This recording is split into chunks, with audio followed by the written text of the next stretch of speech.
Hello everyone, welcome to Maths and Science Intervention Club. My name is Mr. Nkuna.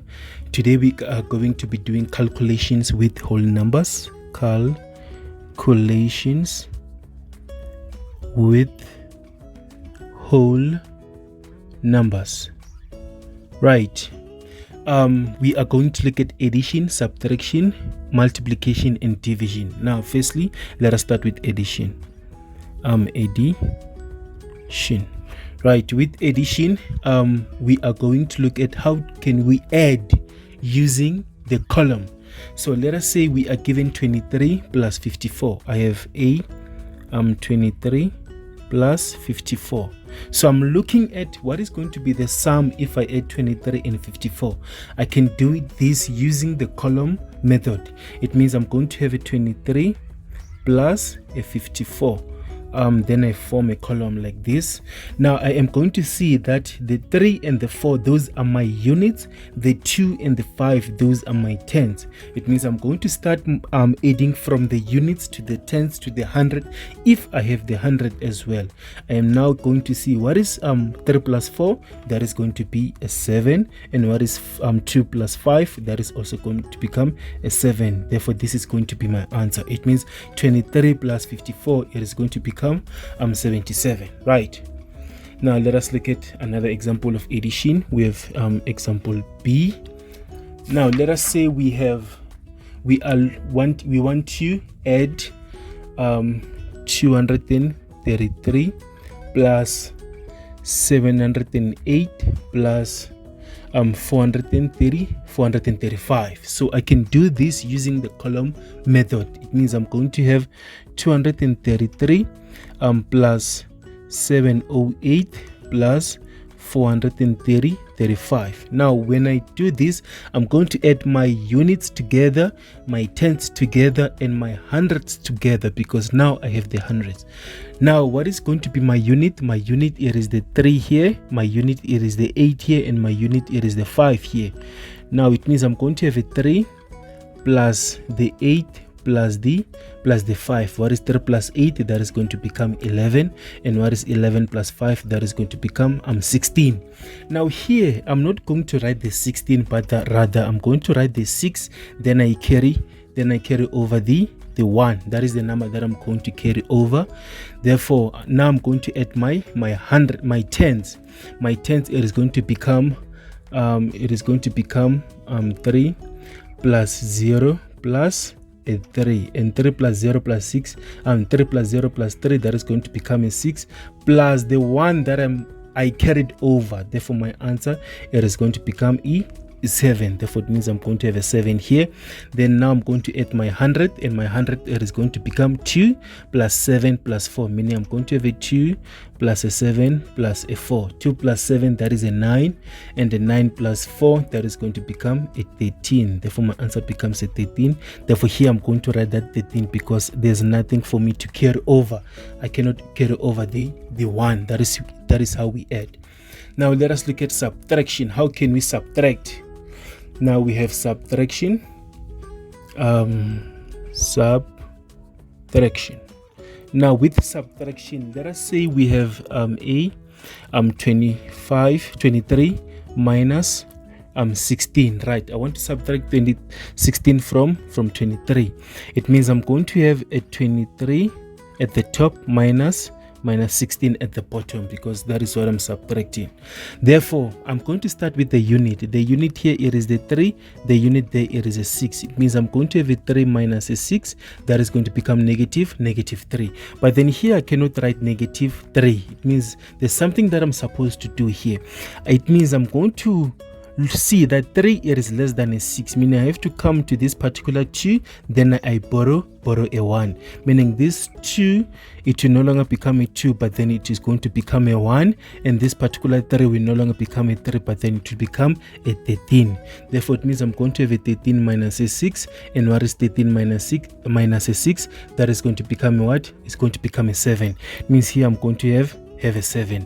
Therefore now I'm going to have a 1 minus 1, which is going to give me a 0, meaning my answer for 23 minus a 16, that is going to become positive 7. Now let us look at subtraction in a bigger bigger form, we have B 535 minus 377 means I'm going to have 535 minus 377, then I form a column. Now at the top, my unit here, it is the 5, my unit there, it is a 7. It means I'm going to have a 5 minus a 7, that is going to give us a -2. But then here I'm not going to write a -2. There's something that I have to do as well. It means I'm going to come to this number, which is a 3, the number that is before the 5, and borrow a 1, meaning this 3 will become a 2, but then that 5 will become a 15. It means I'm going to have a 15 minus a 7. And what is 15 minus a 7? That is going to give us a +8, meaning here I'm going to write the 8. Now this particular 3, it is no longer a 3, but then it is a 2, meaning I'm going to have a 2 minus a what? Minus a 7. And what is 2 minus a 7? That is going to give me -5. But then here I cannot write -5. It means this particular 2, it has to come here and borrow a 1, right? It means this 2 will no longer it means this 5 will no longer become a 5, but then it would become a 4. But then that 2 will no longer become a 2, but then it would become a 12, meaning I'm going to have a 12 minus a 7, that is going to become a 5, meaning here I'm going to write the 5, right? Then now I'm going to have a 4 minus a 3, that is going to give me a 1, meaning my answer is going to be 158. Now let us look at a multiplication.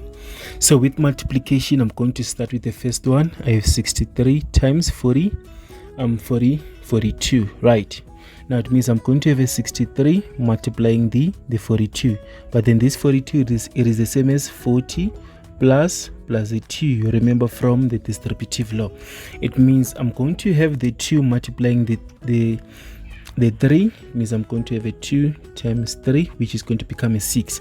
I am going to write that particular 6. I'm going to have a 2 multiplying the 6, which is going to become a 12, meaning I'm going to write that particular 12, right? Now let me now multiply with the 4. This particular 4, it is a 40, and a 40 has 1 0, meaning I have to write that 1 0. Therefore I'm going to have a 4 times a 3, which is going to become a 12, right? Therefore it means here I'm going to write a 2, then I carry over the 1. Therefore I have a 4 multiplying this 6, which is going to become 24. Therefore I have 4 times 6, which is going to become a 24, plus the 1 that I carried over here. Therefore it is going to become 25, meaning here I have to write 25. Now all of these I have to add them, meaning the 6 and the 0 will add each other, which is going to give me a 6. The 2 and the 2 will add each other, which is going to give me the 4. And the 1 and the 5 will add each other, which is going to become a 6. And then I'll drop down the 2 because it has nothing for me to add with, meaning my answer is going to become 2646. That is going to become my answer, right? Now let us have this one. Let me just assume I have B 256 times 149. Now these are what I want to multiply. I'm multiplying with the 100 this time around. It means I'm going to have a 256 multiplying the 149, right? Therefore it means this particular 149 is the same as 100 plus the 40 plus the 9.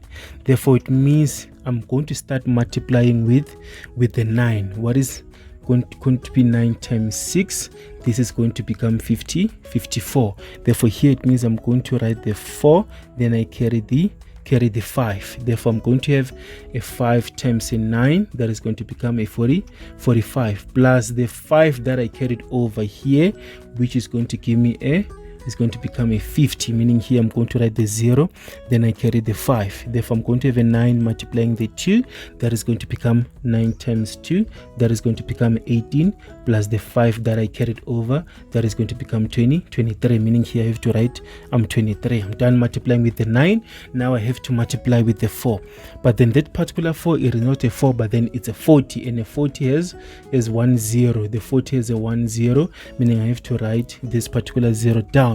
Therefore I'm going to have a 4 times 6, 4 times 6, which 4 times 6, which is going to be 6, 12, 18, 24, meaning here I'm going to write the 4, then I carry the 2. I'm going to have a 4 multiplying the 5.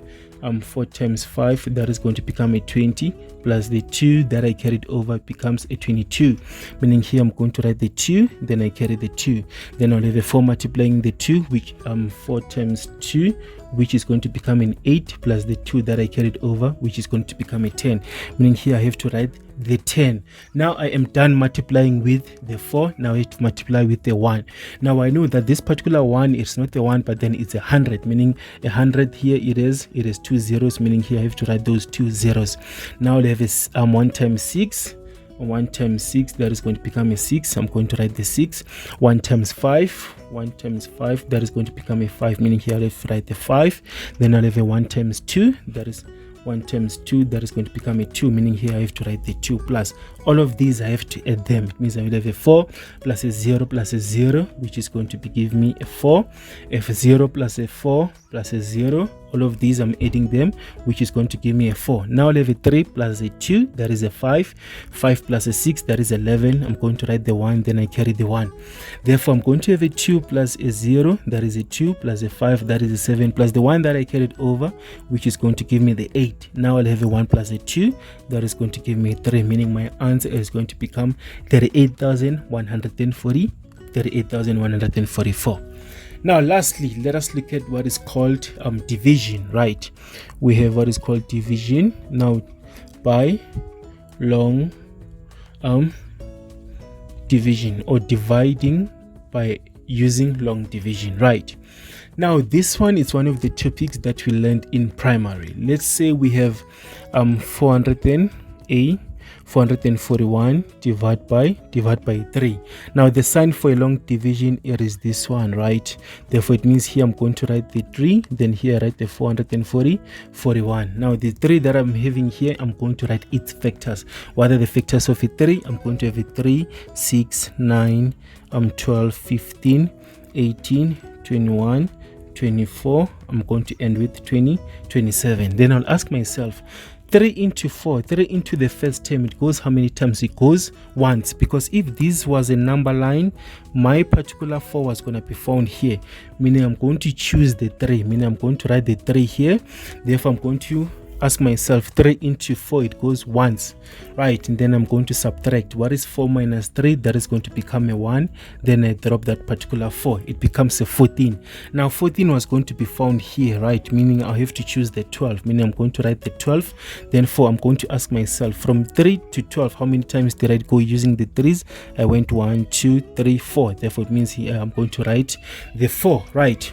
Then I say minus, then I'll have a 14 minus a 12, that is going to become a 2. Then I drop that particular 1. Then I ask myself, where would I find 21 in the factors of 21? Of 3, it is going to be found here. How many times did I go there? It's 1, 2, 3, 4, 5, 6, 7, meaning here I have to write the 7. Then I'll say 21. Therefore I'll have 21 minus 21. The answer becomes 0, meaning 441 divided by 3, it is going to become 147. Remainder 0. There's no remainder over there.